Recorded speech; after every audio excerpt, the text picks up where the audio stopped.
Greetings, travelers. Greetings, travelers. Wow, we are moving and shaking through this here, Antiquities August Antiquities. What the heck did we name it? Yeah, I think that August Antiquities. I like that because we get to talk about old things and ancient things and all that. Just in case travelers you're wondering, we're not talking about ourselves this time. No, So, not ourselves. Although our bodies remind us daily that we are yes, antiquities. that's so true. There's a point in time you're like, I'm invincible, and now we're like, I don't even know where my car is parked. Did I leave the oven on? Yes. Exactly. Do I have an oven? So today's kind of exciting because when this airs, there is a couple holidays that are celebrated, right? Yeah, some So big is it? ones. Vulcanalia is Yes. the ancient Roman tradition of the celebration of Vulcan, the god of metalworking and fire. So fire's Which is, cool. it's called the Fire Festival, which has such a bad connotation because what happened at the actual Fire Yeah, Festival? yeah, the Oh, the modern And one. and then Star Trek took on Vulcans, and it's not the same thing. So Not the same things, although that planet was named after our Roman god Vulcan. But why did the Vulcans name their planet after that? That's one of those little Star Trek things that don't make sense to me. so what do we do on the Festival of Fire? I Well, enjoyed I mean, this. it's exactly what you think. You go to one of the temples of Vulcan, and they would celebrate with these giant bonfires, and you would make offerings of fish or small animals and throw them on the flames alive. But Oh, I knew that was that. See, I knew it was going to go dark, and I was like, "Oh, are we going to avoid it going dark?" No, no, we're not. So, yeah, uh, no, we don't do that anymore. But that was you did that so that Vulcan would stop sending fires during the dry season, during the heat seasons, right? for those that are currently going to celebrate, we endorse bonfires. We endorse having some mead or some beer. We And endorse barbecuing, but it needs to well, be dead before you put it on the barbecue. since we're going back to antiquities, Pliny the Younger, who was one of a first century lawyer basically, but he's one of the true historians of the day because he documented everything. He was one of the first to say this is the day. The reason we do this is because of Mount Vesuvius. So, which was August Oh, 24th. So that's why he's like, let's lead a rescue attempt to Vulcan and let's just talk about other things. Let's just burn candles in the house and bring fire into your home as much as possible. So that's okay. Again, that comes with a little cautionary warning that bring fire safely into your house as much as so possible. candle, fireplace, Yeah. whatever. Do what And you can. not like one of our recent guests said that they came home and all the candles were lit in their house. Oh That yeah. is an Erica move and burn it to the ground. Oh So yeah. That's well, it'll probably burn itself to the ground. So oh my gosh. that's so true. So shout out Johnny Bronto. Anyway, Yeah. Hansi, another okay, great so episode. now that we got sidetracked into all those things bonfirey, and you know me, I'll use any excuse to have s'mores on the planet. What are we talking about today, Mark? All right. Well, I'm going to be at Tampa Bay Comic Con this weekend, and That's I will be true. doing a panel myself on the legends of Tampa Bay. Now, I'm going to be talking about the lesser known stuff, like some cryptids and some other things like that. But I am going to bring up some hauntings of Tampa Bay and some other unusual history of Tampa Bay today that I'm not going to be able to do at the panel there. So this is kind of a pre-show for those that can't make it to Ooh, that. I Now like you're it. going to We got a be pre-show because I'm at Louisville this weekend, and I'm going to be talking about Kentucky cryptids and ghosts and stuff. But because I'm so magnanimous, I am going to bequeath this episode to you to talk about Tampa Bay. all right. All right. Well, you got to save yourself for PopCon. So Yeah, for that's what true. That's yeah. true. There's only So a few. So all where are right. we beginning our journey? Well, when you think of Tampa Bay, the first thing you think about is the Skyway Bridge, I think, right? That is That's not the first thing I think about, but when you're coming sure. into Tampa from a cruise, or if you're going out of Tampa on a cruise, you always go under the Skyway Bridge. Yep, You it's a know, very famous bridge. It's in the south part of Tampa Bay, heading towards Sarasota, right? yep. It's iconic. And basically in the 50s, there was this plan to build a bridge from St. Pete, which is in Pinellas County, and over to Manatee County, which is where Bradenton and Terracea is. And the problem is to do this, it was actually going to have to go over the bay, which belonged to Hillsborough County.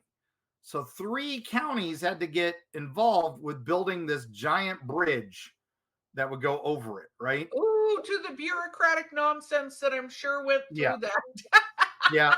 So when it finally opens in 1954, it wasn't the first bridge across Tampa Bay, but it was the first bridge across the southern gap of the bay. And basically, if you wanted to go from St. Pete to Bradenton, it would take you about 3 hours to drive it. Now you could do it in an hour. So it was this marvelous wonder of engineering.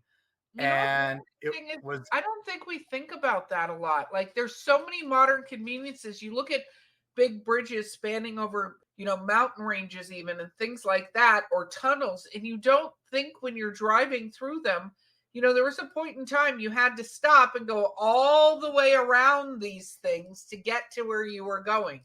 There yeah, wasn't just a highway across the US the way there is now in several places. So it's right. okay. You're making me think. I feel like I jumped in the way back machine for a moment and now have my 50s dress on.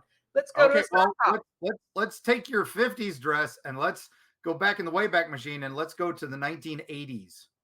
Ooh, I love the 80s. I have so much neon. Let's do it. All right. Well, this is actually May 9th, 1980, so you'll probably still be wearing brown and corduroy. Oh, Uh, bell bottoms. Let's do this. we could have our Star Wars or Empire Strikes Back shirt on in 1980. So this is, Yeah, no, that's probably what I did because I was a huge Star Wars nerd. but Yeah. famously on that morning of May 9th, 1980, there was a big cargo ship coming into Tampa Bay, and it was called the Summit Venture. And it's very early in the morning hours, and it was already being piloted in by the harbor pilot, and he was nearing that turn that guides them under this Sunshine Skyway Bridge, and it's 150 feet over the bay, right? Yeah. And then suddenly the wind quickly changes direction, and it's almost like a tropical storm out of nowhere. Now, we've lived in Tampa Bay, both of us. We know where those storms can just come out of nowhere, Yeah, I right? was there for one of the most famous ones, which was the No Name Storm The that No Name literally Storm, just yeah. wrecked shit. Yeah, So destroyed a Bed Bath and Beyond right next to the GameStop I was running. And no, I bet it smelled good though. it was interesting. It was definitely interesting. I just remember the National Guard trying to direct me around a road, and suddenly they directed me into an even more flooded road. And I had to have 5 National Guard guys push my van into a driveway, and then I had to get a new van because it was destroyed. So, I don't but love that story, but I just think it's very funny that they're like, "Yeah, go to safety this direction," and instead, and it was worse. It was so much worse. Anyway, as that storm comes up, that hit that big giant tanker, and it had nowhere to go, right? And it yeah, just plowed, suddenly 70-mile-an-hour winds, and the boat turned sideways. And as soon as the sun comes back, the pilot, whose name was John Laro, the 20,000-ton vessel is basically drifting right at the bridge. Nothing they can do. yikes. And it kind Well, of and that's scrapes. true for seagoing vehicles. They don't turn like a car does or have Yeah, it's brakes. not stopping on a dime, right? And now he's even 500 feet away back in the wheelhouse of the boat, right? And there's nothing they can do. And they plow into the pylon of the bridge, and it starts collapsing. Now, the span plummets, and girders are right in the waters. And right at that, within moments, a Greyhound bus goes right off the end of the bridge, and Yeah, this car. was I remember when I moved to Tampa because I didn't move to the Florida until 88. And I remember hearing about this. This is was huge. Yeah, car after car after car is just falling off the bridge. And he makes the call to the Coast Guard. If you ever go to the St. Petersburg Museum of History, we're gonna talk about them a few times in this episode. They have that call. Oh, wow. And it's just the bridge is down. Get all emergency equipment onto the Skyway Bridge. Skyway Bridge is down. This is a major emergency situation. Stop all traffic on the Skyway Bridge. In total, 35 lose their lives as they fall off that 150 feet down into it. That's Um, terrible. the Summit Venture actually picks up the only survivor, a guy named Richard Hornbuckle. That is a brilliant name. Yeah, he actually is the guy who saves a lot of people because he stops his Buick right at as he sees the brake lights go off of the truck in front of him. And he stops and slams on his brake and he just starts stopping other people. And he and his friends are like stopping people from driving 75 miles an hour off the bridge. And it was pretty crazy. Now, the cool thing about him is I talked to him and his two associates who were in the car with him. And they said the main reason he was saving lives was because he had brand new golf clubs in the trunk of his car and he was trying to keep people from hitting his car and knocking it into the water. Well, I appreciate that he saved a lot of lives. I do not love that reasoning, but at least he's got. I I think think that's a lot of more, people don't realize if you've not been in really bad fog, you yeah, don't realize. And I know there have been some major accidents on highways and stuff in snow and fog because it's suddenly upon you and you're not set to stop. So people are just going over the edge, right? right, exactly. And this isn't even like this is the worst disaster, right? They do build a new bridge. The new bridge there has nothing to do with the old one. It's moved further out. It's built to withstand being hit by other things. It's a much safer bridge, And it's much taller. much taller. It's also got rock islands now so that it's, keeps it a lot safer. The problem with that bridge was it was very easy to go up and jump off of. So for a long time, and they only recently started adding nets to protect it. Well, to So jump off of and to unfortunately throw people off of because that yeah, happened. that happened too. And the other thing was is it basically wasn't enough. It wasn't high. It's not high enough to kill you. And you're basically hitting that water. Everybody thinks, oh, you're just dropping in and you're gonna die instantly. No, you basically break everything and then drown in pain and agony. So no, Yeah, no, people it don't was, realize that hitting water from that height is the same as hitting cement. It's called science, people. Look up terminal velocity. and that's not even including the people who do hit the cement of the spans. But anyway, all that terribleness, right? We got really dark there. Yes. We did. But there before that, even just a few months prior in 1980, in January, the Coast Guard had one of their worst disasters ever. A cutter out there called the Blackthorn was replacing some navigational markers, and a Russian cruise ship almost comes next to it. And so they turned to avoid it. And that caused them to collide with another tanker called the Capricorn. And that tanker's anchor catches the Blackthorn and tilts it over. Of the Uh, 50 sailors on board, 23 of them oh my died God. in that. The only reason as many survived as did is there was one young sailor on there. His name's Seaman Apprentice Billy Flores.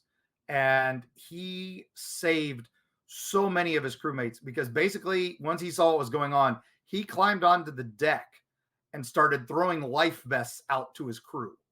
Oh, And wow. then when he realized it's going under, he takes his belt off and ties open the storage locker where the vests were so it wouldn't close again, so that the vests would keep floating out. But That's sadly, amazing. that's it. He was doing that to the last minute and he didn't make it. Oh, He was awarded the Coast Guard Medal of Honor in September of 2000.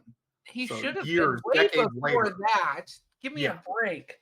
Yeah. So there's a memorial at the base of the Skyway Bridge for the disaster of the collapse and of the Sunshine Bridge collapse, the Sunshine Skyway, and Good. the Black I Thorn.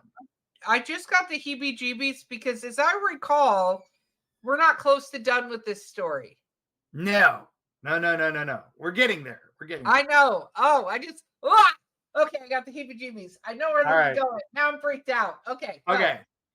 So, as we know, from 1954 to 1987, we had all those suicides and all that. And then we had the one guy tortured and forced to jump in 1981. 1992, one man hangs himself from the bridge. It's just terrifying. So they finally put up crisis hotlines up there, right?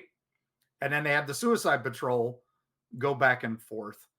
Anyway, that's the start, right? That's the So start. I love how you say that. that's the start. So it's all this. So there's this haunted history there. Yeah. So we have a lady in white hitchhiking ghost who is seen on that bridge I many, don't think many she times. quite counts as a lady in white, but tell the story. Well, she's wet. She's next to the water. She looks like this lady. She's always standing on the side of the bridge. She's always looking like she's hitchhiking or looking for help. People pull over and she'll get in the car. She's drenched with water. It's like she's come out of the water. And as soon as you turn around to ask her, hey, what happened? Are you okay? She disappears and there's just water in your seat. This is a toll bridge, and they used to have a toll plaza there up until recently. Now it's all digital, but up until the 2000s or early 2000s, people would report her to toll booth people saying, "Hey, this is the weirdest thing happened," and they'd be like, "Oh, that's our ghost. That's our ghost." It's an interesting one though, because there was legitimate water in the car. That's why I Yeah, got the heebie-jeebies, because she gets in and then there's water. So this is like more poltergeisty than most yeah, ghosts. and she And she was, looks full formed. yeah, she's like fully, figured, but she is in a white shirt and usually white shorts or a white short dress, depending. Her story predates, it goes back to the old bridge. People saw her on that old bridge all the time. And then when they built the new one, she kind of migrated over. Now, the old bridge is still fishing piers, parts of it. They left bits of it out into the bay, and people use it as a fishing pier. Now, one of the most common reported ghost sightings I used to get from Eerie, Florida emails were people saying, "Hey, I was out on the bridge fishing and we all panicked because we thought a bus was coming and going to run us all over."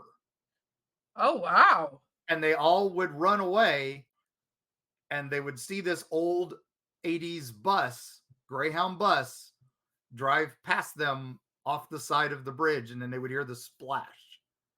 Wow. Now, the scariest part of this was one of more than a couple guys, but one in particular email got me, was where everybody on the bus looked like they were screaming, except the one guy at the back who was smiling. Oh my God, that's creepy as hell. What the hell does that mean? I don't know. Now, when they were working on the underlighting of the new bridge, it now has fiber optics lighting, and they Yeah. make it look different colors for different holidays and different events. Many of the line guys were Seminole and Cherokee. I don't know why, just seemed to be what they were. And a couple of them called me to tell me while they were up there working on the lines one morning, they heard the giant splash and they immediately thought of a whale or something else was coming into the bay, because that has happened in the past. And then they turn and they say, "Oh no, that was the Eerie, Florida guy's bus that Your went Erie, off the." Florida guy's bus. Do And we so they think it's called me. the Greyhound going over? That's the Greyhound going over. Now, I have a personal tie to that bus because what happened is my father was the vice president of Greyhound at the time. And when that happened, he was called because that was the worst Greyhound bus accident in history at that time. And he got called down to be part of the investigation Oh of what wow. happened. And that's where he fell in love with Tampa Bay and forced us to move to Tampa Bay as soon as he could a few years later when he retired. Okay, So you say forced you to live in a beachy community. It's very hey, different than it I was. was loving the Appalachians, but I did grow up in Florida. So here we are. And became the Eerie, Florida guy for many, many years. So that's your bus. It almost makes you wonder though, because there was a lot of people talk about seeing different spirits and different things at accident or major things. I kind of wonder what the smiling guy was. Yeah, that's the creepy part of that legend and the story. And like I said, more than a few people messaged me about it. Now, the other part in that area, though, if you ask the fishermen around there, right? Yeah. You say, "Hey, what's tell me any other stories about that area?" They'll be like, "Well, it's always old Hitler." And Okay. we saw, We- yeah, So saying the name Hitler is not a great thing. So no, no, what and it probably won't be in the title of this episode, but I think that would probably be best. But what the hell is old Hitler? that's exactly what I'm going to tell you. And this is one of those fun ones. We're going to go on a little bit of a bus ride and we're going to find kind of a nice historical tie that ties it all up. And you'll be like, oh, it makes sense now. So Okay, could you not say bus ride? I'll go in the way I back was doing machine. that. I was wondering if you'd catch that. Yeah, I'm So, not going on the bus with the smiley dude. You can go by on the bus with the smiley dude all all right. by yourself, Mark. So there's this legend amongst the Okay. fishermen there. He's the great white whale or the great white legend. He's the Moby Dick of this area of Tampa Bay. He is a giant hammerhead shark. He is supposed to be 18 to 20 feet long, which is insanely huge, right? That is really long. Yeah. Now, the other things with him is this is my favorite thing. The reason he got his name, right, is he got in a fight with a man with a harpoon and it scarred him on his forehead, and that's what made it look like a swastika carved on his forehead, and that's why he got his name. Okay, I And hate everything about that part of the story.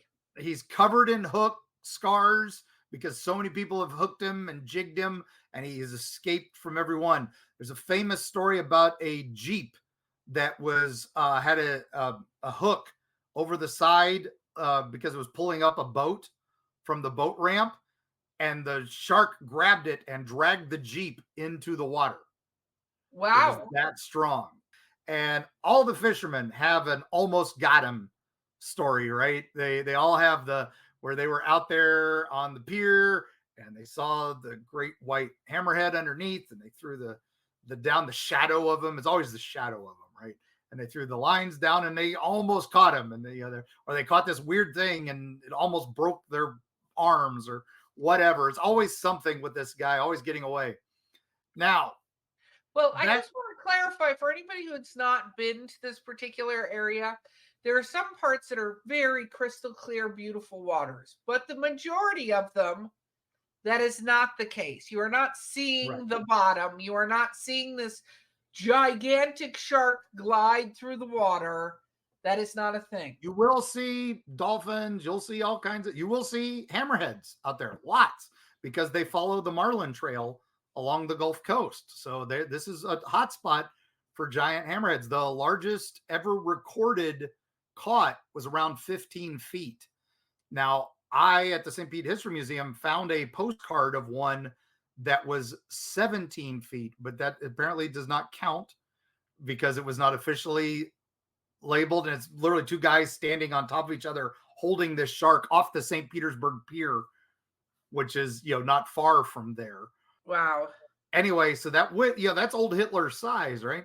Yeah. So now we're gonna go back and we're gonna kind of figure out where this name comes from. Really, it's not the scars. It's not all that. Are you ready for this? I'm gonna I don't know if de I'm ready for this. Okay. Yes, I'm ready. Okay, I'm ready. okay. So World War II. The one with Hitler. Yes, With continue. Hitler, the Nazis have sunk many boats in the Atlantic. They have Yeah. come around into the Gulf. We've seen their U boats in the Gulf. We have reports of them. And we knew they were coming. So we put spotter balloons everywhere to watch for submarines. Yes. So those big old World War II blimps you always saw hanging up, they were looking in the water for submarines. And they would call in radio codes that they had spotted something unusual, something crazy had come, and they would send these codes and it'd go code, flash, flash, we've got a sub, we've got a sub.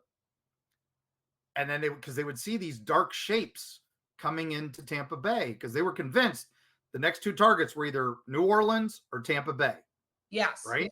Because those are Yeah. the two major shipping ports. If they can damage either one of those, we're in trouble. So they send out the alerts and then they would get out there and they'd realize, oh, nope, it's just a giant hammerhead shark, just a big one. which are common. 10 to 15 feet is common. So that became the code word. Was they'd go, oh, just another old Hitler, just another old Hitler, just another old Hitler. So think about that. Fishermen at the time out there on the piers and all that would hear those radio calls. Oh, we spotted another old Hitler. We spotted another old Hitler. Suddenly, all those sharks become one giant legendary shark. It is so fascinating to me when you hear stuff like that because, one, it's terrible that they nicknamed, but I get it. There had to be humor in a situation that had so much tragedy attached to it. But I think it's so interesting that going forward, how many people are like, I almost caught that one thing. And you're like, yeah, that shark was originally seen. Not that they can't live for a long time, but give me we don't know how long they live. Exactly. We really don't know how long they live. And we have seen some near the sightings, that big. We've got some that big. So it's funny to me about that is though when I would go and ask about the ghost stories and ask about the hitchhiking ghosts or ask about some of the ghosts of all this and all that, and the fishermen would be like, no. But I did see old Hitler over there.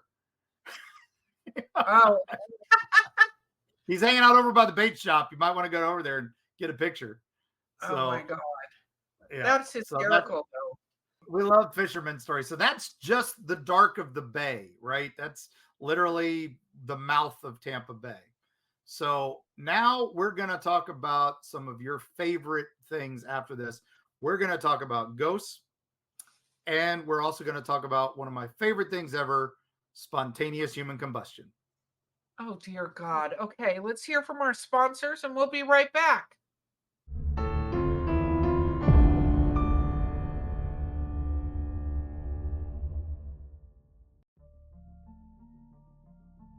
Greetings, travelers. It's Erica, one of your favorite co-hosts from Eerie Travels. Don't tell Mark I said that.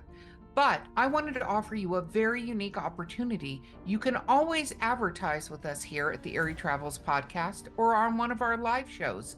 If you're interested, you can email info@eerietravels.com or go to our website, eerietravels.com, and use the Contact Us form. We would love to hear about your great product and be able to share it with all of our travelers. And don't forget, as Mark always says, we'll see you on the other side.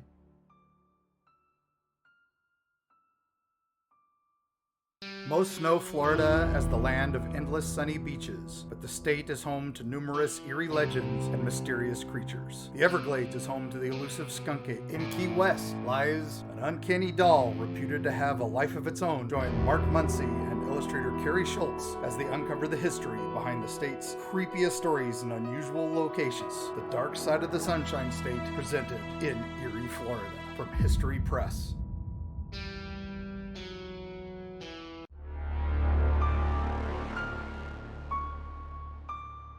We're back. Okay, so why did this episode, I was all excited about it, and I should have known when you said Spirits of Tampa Bay that this was going to go left. So thus far, we have hitchhiking ghosts, we have two horrible tragic accidents, a careening demon bus with some kind of smiling there. Where are we going now? I'm almost afraid to ask. Okay, well, let's go to Boatyard Village, which is not there anymore. So we have to go into Wayback Machines. I was going to say, can we go in the Wayback Machine? Because going somewhere that doesn't exist anymore seems weird. This time we're going to the 70s. Ooh, I love disco. Let's do it. Okay, so we go back to the 1970s and we go to Boatyard Village. Now, what this was there was a local aircraft collector, right? And he was living near St. Petersburg Clearwater Airport. Tourism is booming in the state thanks to Disney World, and Clearwater Beach has become spring break mecca for high school and college kids. And there was out on St. Petersburg Beach, there's a place called John's Pass, right? You remember that? Yeah. Oh, I know John's Pass. It was doing booming business. So this guy, this collector, his name was David Calichet, he helped gain the funding to build a replica of a turn-of-the-century fishing village just a short distance from Clearwater Airport. Okay. And now he starts working on it then. And it opens late 70s and it booms. It's huge all the way through the mid 80s. Has a couple major restaurants, like the one of the most famous is the 94th Aero Squadron restaurant. Did you ever go Okay. there? It might have been after your time or before your time. It was this It was cool. before my time, but since we're in the way back machine, I'm here. We're doing it. You're here, and it basically was really cool. You could go sit there and you could put on headphones and you could listen to the air traffic control tower from St. Pete Clearwater Airport. And it was all themed World War II planes and stuff. So kind of That sounds interesting. pretty fun. Yeah, and they had some pretty good food. One of the swimsuit shops was the Itsy Bitsy Teeny Weeny Bikini Shop, which I always Ooh. thought For anyone yeah, who's young enough not to know, that's a song. that's a song. On the way to it, there was actually this wonderful, beautiful Spanish restaurant for a long time called Las Fontanas. Ooh. And it was so famous, it once held campaign rallies for a certain presidential hopeful and then Vice President George H. Bush. So that's about the time frame when this was at its peak, right? Okay. Okay. If you drive there now, there is nothing. It is Oh, nothing but mangroves. They destroyed it and bulldozed it because basically what happened was it ran out of business. By the early 1990s, it was gone. Most of the businesses were gone. The Coast Guard decided they wanted this land to expand their services in the area. okay. So they bulldozed it. Now, one of the things they bulldozed that was there was a theater, and it was the Boatyard Village Theater. And they held all kinds of productions. What was fun was this, since Florida was kind of the place where everybody goes to retire, Yeah. they were able to get all the old school TV actors and B movie actresses and stuff like that to come perform in this theater.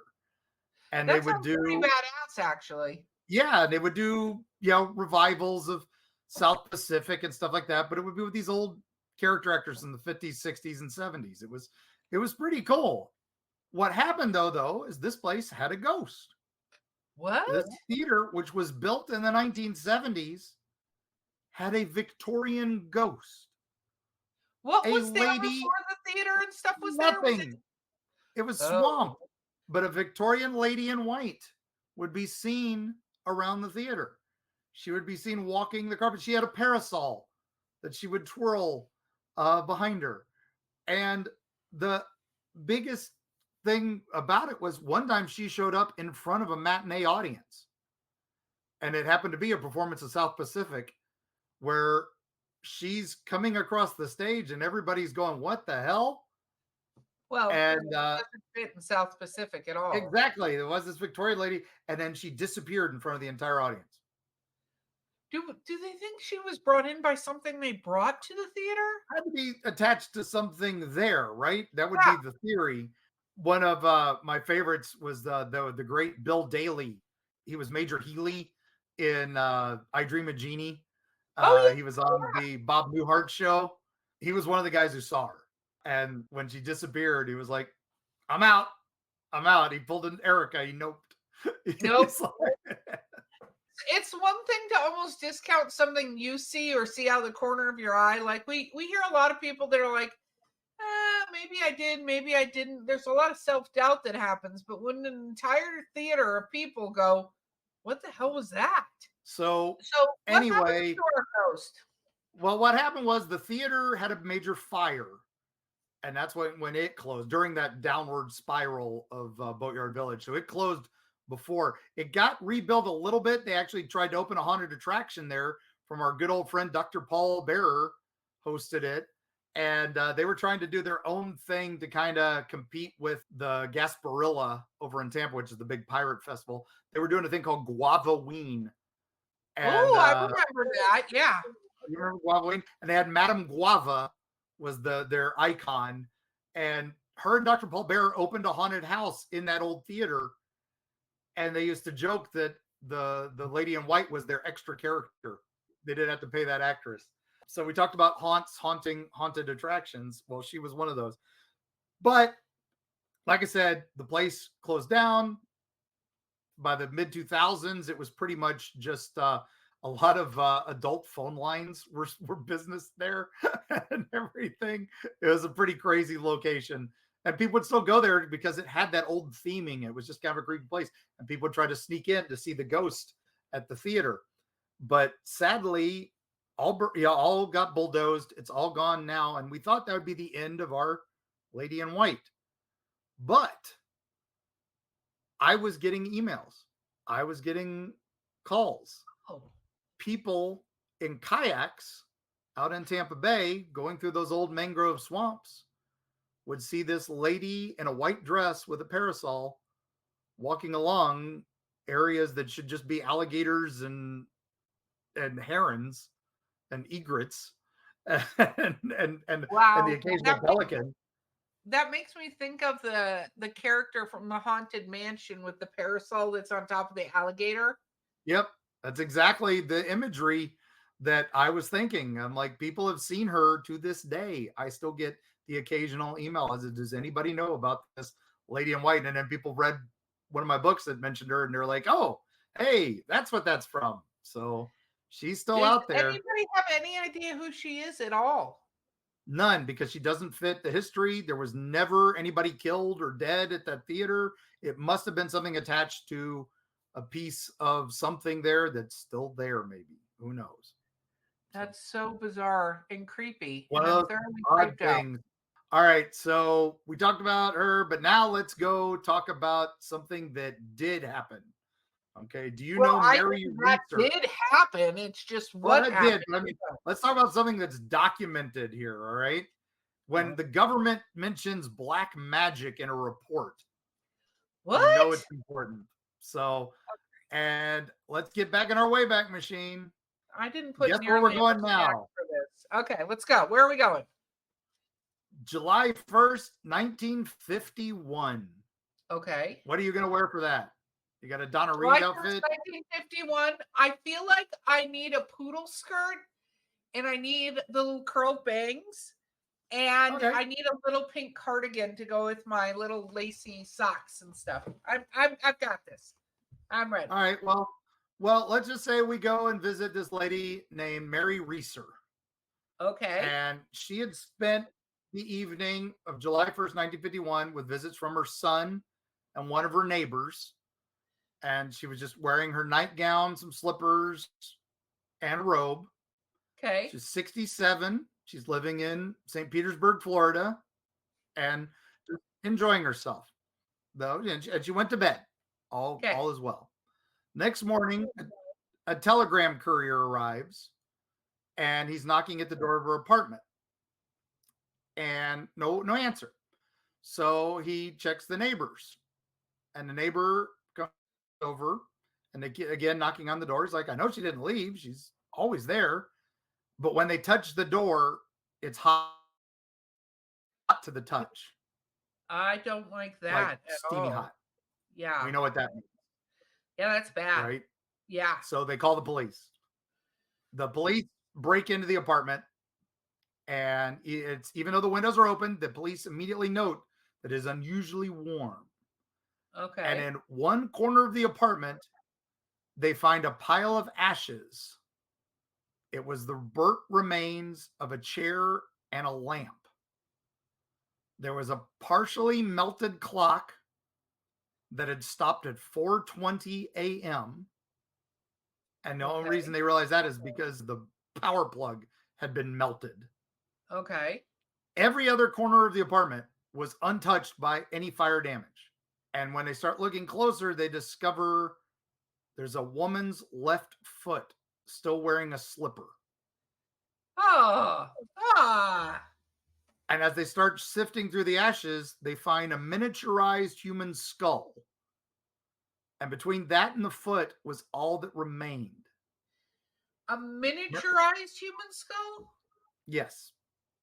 Mary had weighed nearly 170 pounds, and what all was left was less than 10 pounds. Oh my God. What the hell? So the FBI comes, right, and investigates this because the police are like, what the hell happened? Wow. And they said this is the phenomena called the Wick effect.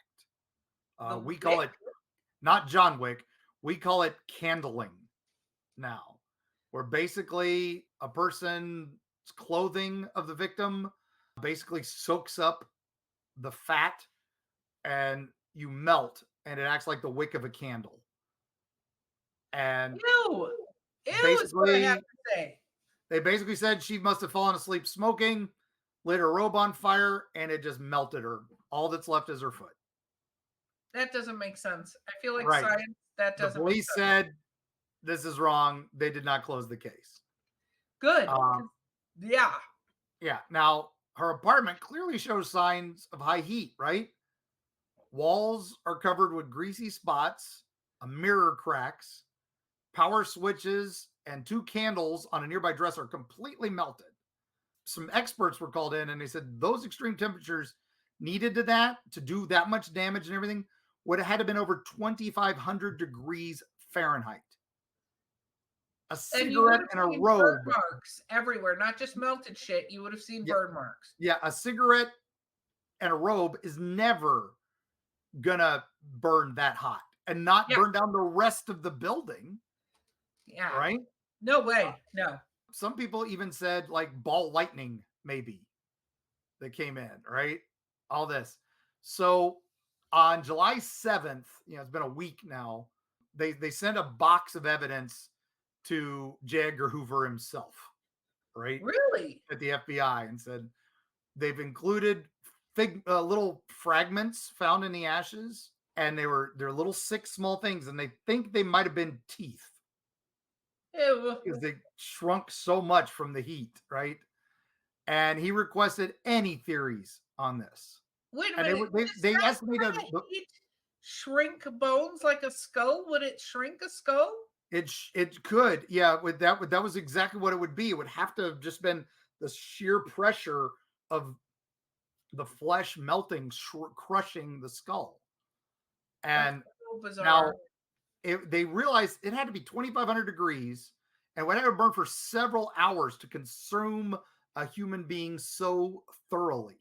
And they're still saying she fell asleep with a cigarette. That was the whole case. Now, one of the guys on this case, right?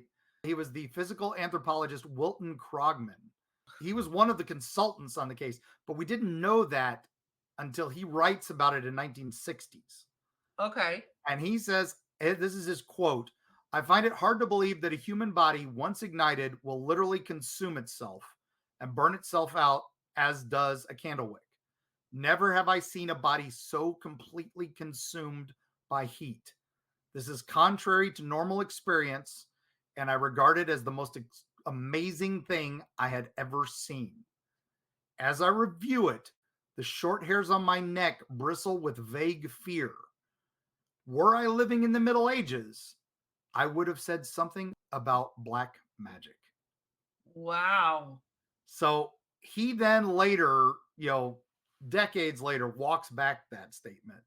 And he's like, okay, no. I have a theory. So basically, she was murdered elsewhere, taken somewhere with cremation capabilities, which incinerated her body partially. And then the remains were transported back to the apartment to hide the crime. And then they used heat generating devices to help add finishing touches. Okay, that That's a is the long way to go to hide the literally murder of a 67-year-old woman. Right? that is literally the dumbest thing I've ever heard. I was so much Right. more on board with the black magic thing, even though I don't agree with that. So Like, she is often referred to now as the Cinder Lady. well, that makes sense. But there's been other cases of documented human combustion, right? Nothing officially. Nothing officially. There are no Really? official cases of spontaneous human combustion. Now I want to clickety clack that. She was the one that's probably the most, and that was in St. Petersburg. And the St. Petersburg Museum of History has had for a long time the case files signed by J. Edgar Hoover, but now they're part of the Smithsonian collection. Oh yeah, no, they basically say that the consensus scientifically is that spontaneous human combustion is unlikely without an external ignition source. Yep. Unless you're in the band Spinal Tap. Well, I mean, that's a If given. you're a drummer for Spinal Tap, your days are numbered. That's just Okay, keep so telling you. besides the ridiculous, stupid story that our friend backpedaled on, where are we going now? Okay, now we are going over to Tampa proper, Okay. and we've discussed this guy, I think, a little bit, but maybe not. You and I have discussed it, but I don't think we've done him on the show. Well, that And means X knows about it. So why are we even yeah, it's saying it? possible. That's possible. So okay, so one legend, I like to say this guy stands head and shoulders above everything else in Tampa, and he's just off of Nebraska Avenue, which is, as we know, where the Tiger Queen met her Oh, I Tiger was going to King. say Carol Baskin was walking at 2 a.m. one night for the Tiger King story, Yep. and then she met her husband. By the way, that's where prostitutes are. I do Yeah. have to say, my other half or my better half had the funniest thing about X, and I'm just going to throw it out there. Oh yeah. Is the X like your like weird paranormal fairy godfather? And I said maybe to me, but he doesn't like Mark much. No, he doesn't like when I talk about certain subjects, but other subjects he's all good on. So it's That's true. But so yeah, X is now the Eerie Travels fairy godfather. paranormal godfather. So Paranormal fairy godfather. Is he going to make it an offer he can't refuse, or is he the other type of godfather? I am not sure because that goes both ways on those emails. So Yeah, I he have could no he idea. could he could turn a pumpkin into a carriage for you to take you to the next event. So Yeah, exactly. So tell me I, about where our okay, infamous Carol Baskin did some shit. yeah, okay. Well, just a little off of that road, there is a nearby school that has a bridge that was built at the cost of the life of a railway worker. Oh, I don't love that. And this bridge crosses the Hillsborough River, which Okay. does rise pretty high during summer rains, as we've discussed. Tampa gets a lot of fun rainstorms and stuff.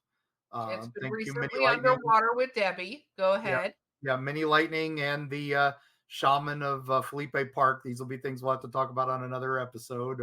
Or you can pick up Erie, Florida, available at fine bookstores everywhere. Wow, Uh, you made it 50 minutes into this before you said I that. I'm waited so long. All right, so the story goes, right. A particularly nasty flood comes through and washes away the people building the dam. Now, this actually happened because they were building a nearby dam, and some protesters actually sabotaged it and damaged it and caused flooding of the Hillsborough River. So this Oh, was, I don't love that yeah, either. pretty bad, but it did manage to kill a worker. Now, this legend, though, is if you go across that bridge, kids in that area, right, will be called to that bridge. There's usually somebody like in a suit, a nice suit, standing or kind of sitting on the bridge going, "Help me, help me." And this is a train trestle. Oh, I don't love that. So kids will go out and they'll start walking across the train trestle to Which you should never do ever. never do. Never do. This is one of those reasons why you don't do this, besides the If fact you get hit by a train. yeah. But what happens is as you get closer, you realize that this body out there is a body. It is not a person.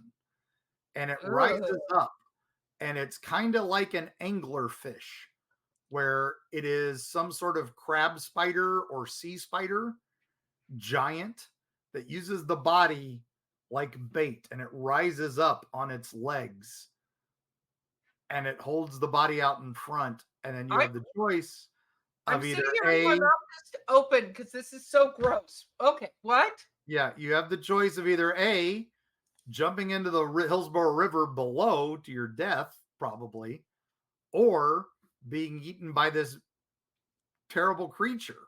I don't Now, love this at all. yeah, so he is called the Tampa Trestle Monster. This legend has been around a long time, right? Okay. But let's go to modern times.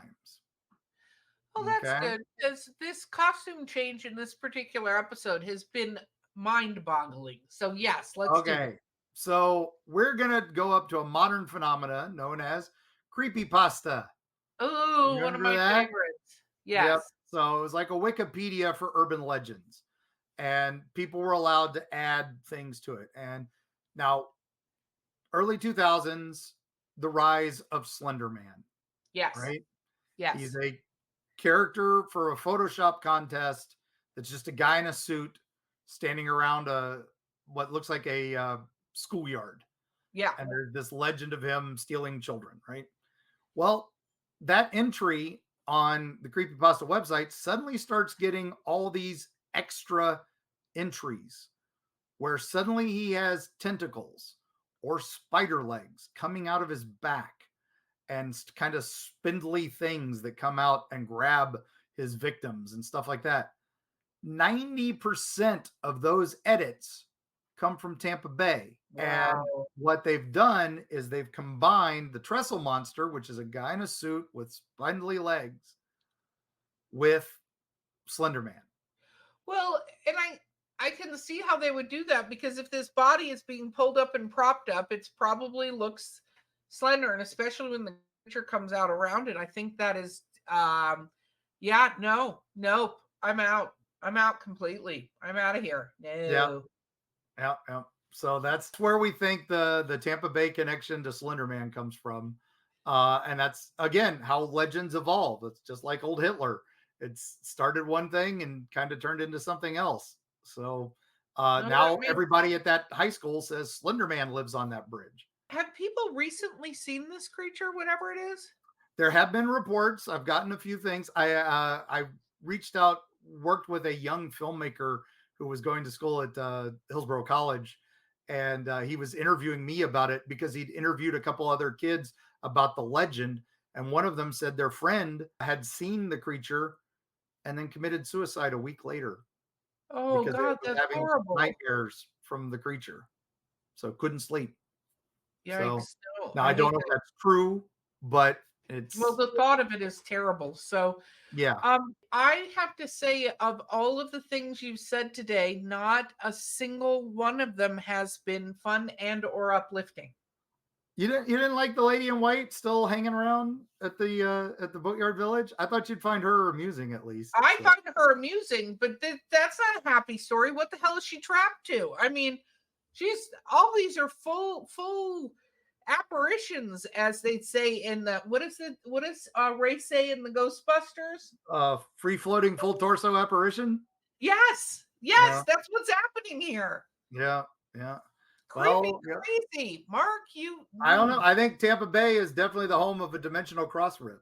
So oh, yeah, I that we could oh, go. I'm going to be going on more at Tampa Bay Comic Con with more stories. I'll recap a couple of these, but I'm going to be telling even more at oh that yeah, event. no. If you guys travelers, if you're there, you get a chance, go see Mark. Because the difference too, when I'm not there, is there's nobody to pump the brakes. So you're gonna get the full, unadulterated versions of these stories, and Mark will just keep going and going and going. Yeah, But what and I until they call time on me. yes, and then you though will have some of these books there. Oh yeah. And I think the beautiful and talented wife of yours, Carrie, did some of these images where people can see what the witnesses describe these characters to be like, right? Yep, yep, exactly. We've got the lady in white and we've got the trestle monster. Now, if you want to see the photos of some of what's left of a person, the Mary Reeser photos are available on the Smithsonian website, and we will link that in the show notes. So, Well, that's just delightful. Don't eat right before you look at them, no, travelers. no, no. I mean, there's the foot is kind of interesting, but the other things, man, it's scary It's to see just what you turn into when all that's left is a lot of heat and black magic apparently. So apparently black magic. I would love to know what started that for her because, mm, anyway, that's an unsolved mystery type thing. So, yeah, that's with that, exactly have the greatest time ever at Tampa Bay Comic Con. I will be at Louisville PopCon, so you can come see me, yeah. and I'll have You're gonna 30. get to talk about some fun cryptids and monsters up there. You'll be visiting. You'll be right next to Poplick, Oh so yeah, I and you'll get be to right. talk about the cryptids with an actual legitimate body count. Yep, and you can head over to Waverly Hills while you're there again. Oh, I'm not going to do that. Okay, all right. Just Nope, saying, right nope, there. nope, Just nope. just a few minutes. You can. Hard pass. Hard pass. Mark, wrap this up before I just get out of the room and leave. All right. Well, thank you again, listeners. As always, thanks for enjoying August Antiquities and enjoy your Vulcanalia. Please visit our sponsors, let them know what you think. And thanks again to everybody on Patreon who helps support us. And for those of you who just come out and see us at these events and buy our stuff and say hi to us. And we're happy to sign any books you find in the wild. We're happy to just take selfies. That's part of what we do. We love seeing y'all. So please visit Erica at Louisville PopCon and visit me down at Tampa Bay Comic Con. We're just happy to see y'all. With that said, when you're heading out over Tampa Bay and you're flying in or coming in on a cruise or driving over the Skyway, keep your eyes open for hitchhiking ghosts. Stay out of the way of any oncoming ghostly buses. Keep your eyes on the water for old Hitler. And last but not least, we'll see you on the other side.